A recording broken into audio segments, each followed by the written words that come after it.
Yo, rough lines. Utangin na sa mga supot. Hindi dumating. Ito, unang battle. Promo lang. Sa kaliwa, Crazy Pen. Tayo di magkasundo.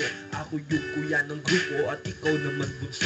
Ang damdamin bumugso at hindi ko napigilan. Ngunit nag-alangan baka ako ay pagtawanan. Yon, Crazy Pen, pa kayo dyan, Kituan. Tangina ka. Yon. Shoutout sa Yema Production, tapos 1597 Rebel Poets, Team Rap Lines. Salamat kay Bagsik. Yun lang. Sa kanan, kahit Rio. Tayo maghihiwalay pangako sa isa't isa. Sa hirap at ginhawa ay mananatiling sa'yo na. Aking puso na seryoso pero tuso ang tadhana. Dahil sa pagkakamali sa'kin ay Yo. Zap. Teka lang. Yo, shoutout nga pala kay Crazy Pen. Di ko alam kung ba't ginawa ko to. Shoutout din kay Headshot. Kung nasan ka man, sige, mag-jackal ka muna. Shoutouts nga pala sa mga tropa ko, kay Sir Kira Cheats, kay Karel Liwanag, sa lahat-lahat. Sa lahat-lahat ng sumusuporta, kay Trio. Game. Wait lang. Kanan, nasa kanan, Tao Ibon. Parrot. Parrot, Tao. Parrot. Ibon. Sino una? Ha? Sino una? Skate rin naman. Teka, yung oras eh. Game. Ano, unang round, K3U. Ito, walang seryosohan. Hindi ako marunong kumain ng baboy, pero eto baboyan. Nakapolo ka pa, bakit gago ka ba? Mataba ka tanga. Kahit sabihin natin na may ID list si Crazy Pen, tangina, ano yang ipen? Nawala. Pero alam ko kung bakit yan nawala. Iyong aminin. Yung kulang mo na ipin, binigay mo sa akin. Sobra mong bait, tinutropa mo ako. Huwag mong sagutin yan pare, baka masuntok ko na to. Pero joke lang, hindi nga kaya ng katawan ko yung katawan mo. Pero gusto ko lang sabihin sa iyo na pagdating sa suntukan, di ako umaatras. Ha? Kasi malakas, parang si Batas. At kaya ka na ganyan, marami kang peklat dyan. Ano yan, collection mo na? Sabi ng gift barya lang po sa umaga. Puta, inaraw gabi mo na? Ha? Tangina, halata. Ikay isip bata. Madadagdagan niya ngayong gabi dahil sa akin ikay madadapa. Oo, madadapa at madadala ka na sa pagkataga-kubuyong taon ng mga bara siguradong tumatatak.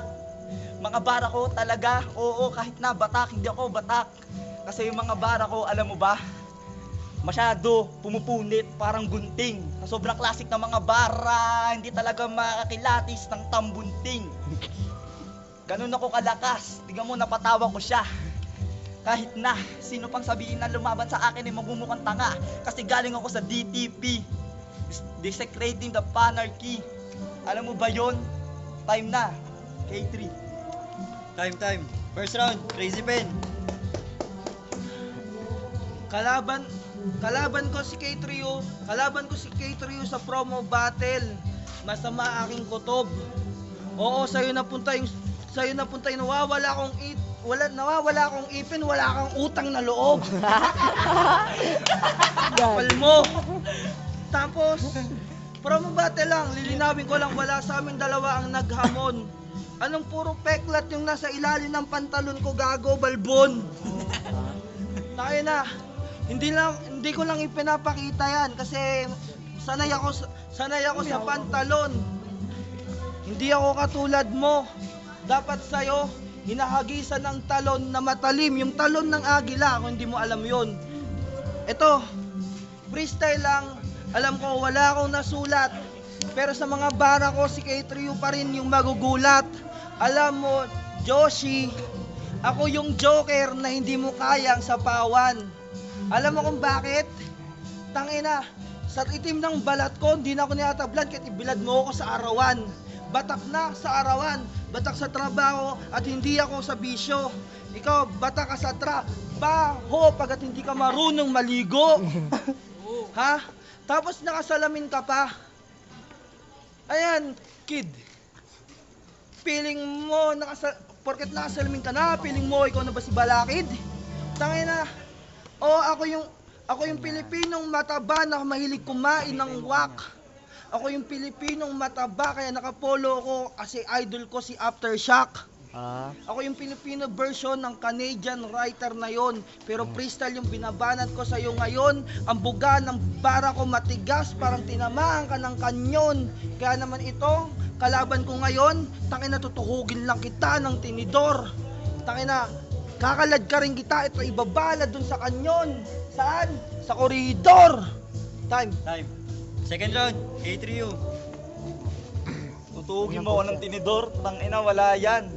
Tutugin mo ako ng tinidor, ikaw, kawayan. Ha? Tas, tangina, nagtaas ka pa ng pantalon, di ka nahiya. Tangina ano naman yan, balibong pusa.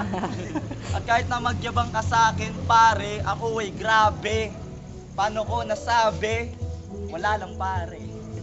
Kasi nga yung ipin mo, oo, binigay mo sa akin, pero nagpasalamat ako. Ayoko nga tanggapin eh, tangina inaamag na bro. Tangina, pero yung ipin mo talaga, malaki ang pagitan. Di na kailangan pag-isipan. Na yung ipin mong yan, bentang-benta sa palengkihan. Pero walang word na ganun, sinabi ko lang. Kasi nga gusto ko lang mag-rhyme, ganun ako kalakas. Pare, ayokong mag-angas, pero kung freestyle lang talaga, papalag ako dahil may bayag ako kahit sa Marilao o Bulacan, pumapalag ito. Ha?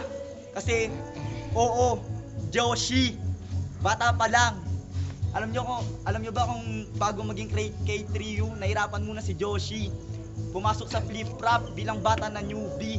Doon nakipagmamaan kay Verdugo, nakipagpatalinuhan kay Jeram, nakipagpaangasan kay Karel kahit bata pa lang. Pero wala eh, natipag yung flip-flop. Pero tinanggap ko. Hindi naman yung nakatapusan ng paggarap ko. Pero inampun ako sa kampo ni Boss L. Doon ako nagpatuloy ng tira.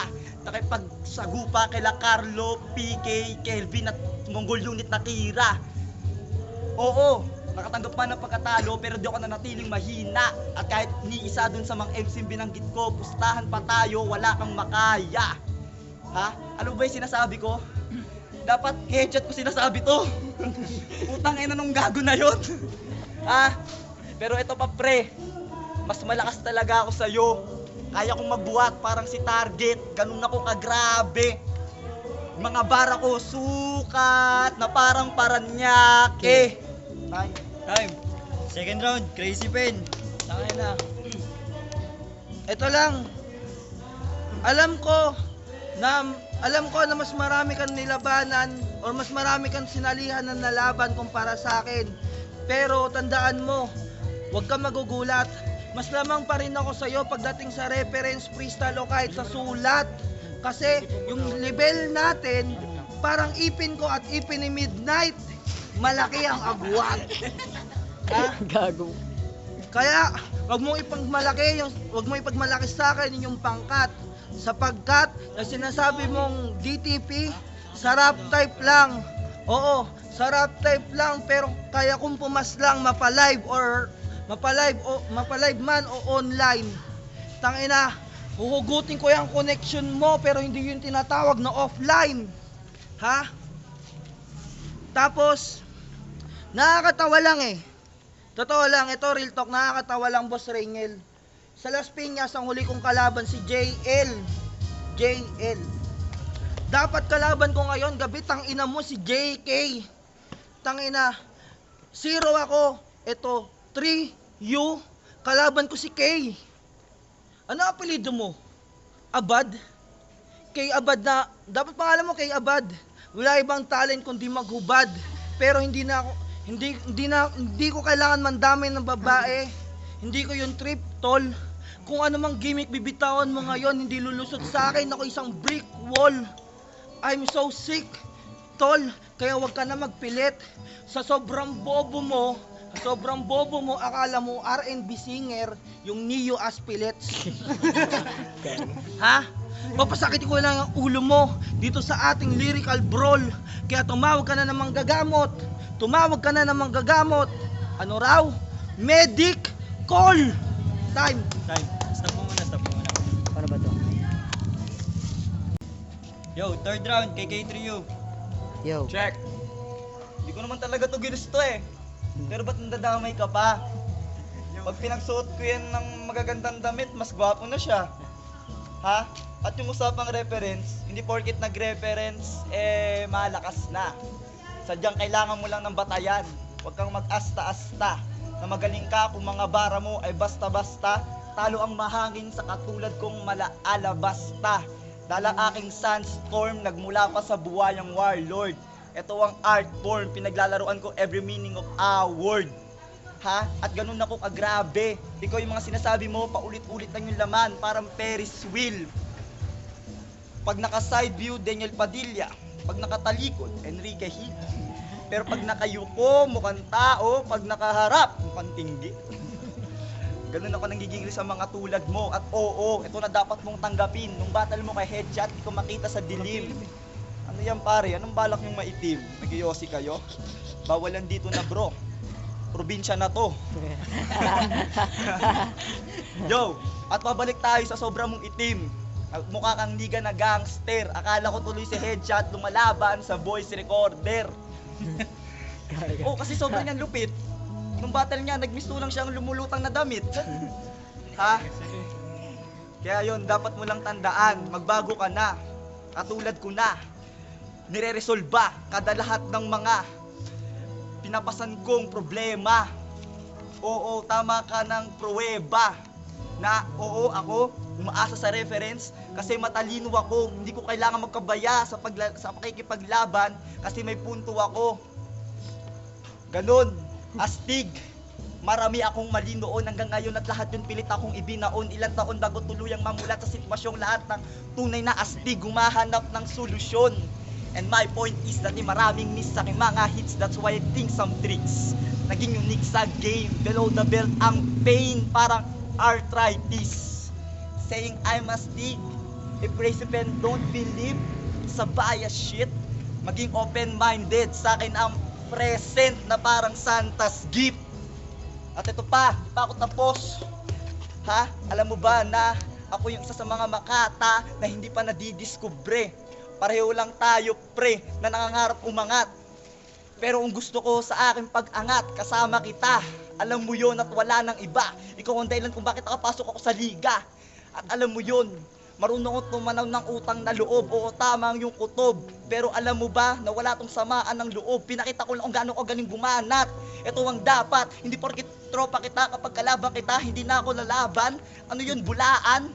Tangina mo Headshot, pakyo ka, lumaban ka sa susunod. Ang ina mo. At ito para kay Headshot, di pa ako tapos. Tangina mo Headshot ka, mahilig ka sa gun. West sa next laban natin, ikaw makikil. Tangina mo, sick ka, mukha kang evil. Tangina mo, pati mga tropa mo ini-headshot mo, isa kang taksil. Tama lang natanggalan kita ng bar para manatili ka na lang baril.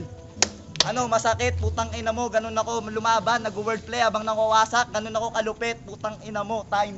Time. Putang ina. Last round, Crazy Pen.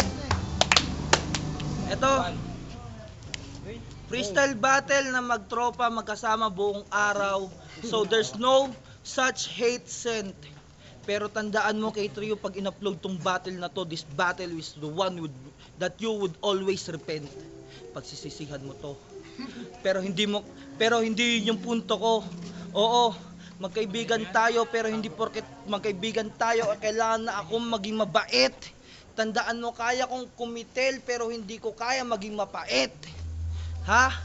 Kasalanan to ni Headshot, Edward, at saka ni John Kitwan. Ha? Tangina, supot ka. Dapat pangalan mo palitan. Alam mo, dapat dyan, basura ka naman, at pangalan mo, Junk Kit 1. Ha? At hindi na kita babanatan, pre, kasi magkaibigan naman tayo. Gusto ko lang sabihin talaga na ako'y dumayo ng malayo. Alam nyo, nakatira akong sa Las Piñas, pero minsan galing din ako ng Tagapo. Tangina, masyado kang, sa pagset ng laban natin dyan, Kitman, masyado kang paasa. Tangina mo, ang layo pa ng binahe ko. Tol, galing pa ako Santa Rosa. At tandaan mo, ha? Jan Kitwan, hindi porket taga Bulacan ka, ikaw na si Balagtas. Tandaan mo, ha? Kahit magsama pa si Santa Maria at San Jose, hindi kanila kayang iligtas sa galit ko. Ha? Matagal kang walang battle. Malamang nilulumot ka na. Tangina, kahit sumayaw ka pa sa ubando, alam kong supot ka. Ha? Kaya Huwag kang magmamataas at huwag magmamaangas sa akin hanggat tandaan mo, walang angat sa Bulacan ng meron lang anggat. Ha? Kaya ang pagtapak sa akin, ang paglaban sa akin ay parang pagtapak na sa kumunoy. Itatapon ko yung bangkay mo doon sa may hagonoy. Kaya naku po nonoy. Bangkay ka nang ipaparada sa buong Bulacan. Yang dalawang ilong mo lalagyan ko ng bulak yan. Time, puta, palakpak naman kayo, promo battle lang. Lupet! Man, lupet!